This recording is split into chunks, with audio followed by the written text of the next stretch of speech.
Čau parto. Teď jsem se vyšplhl sem nahoru. Ty vole, jsem na Tajvanu.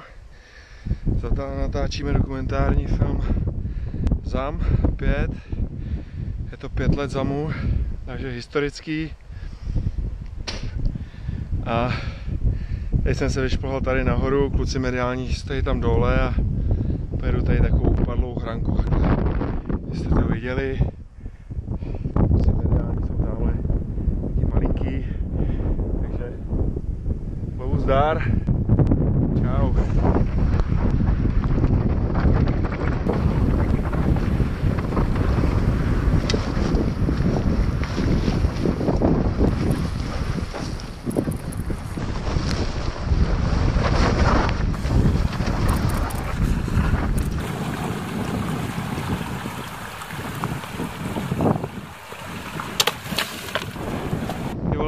A je to za náma.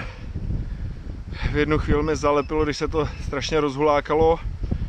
A naštěstí pak to bylo strašně měkký, že to kolo zbrzdilo, ale ty vole, kdyby to nezbrzdilo, tak asi teďkom si vyndávám ze zubů bambus. Takže super, jeden freeridový spot za náma. Čau, ty vole.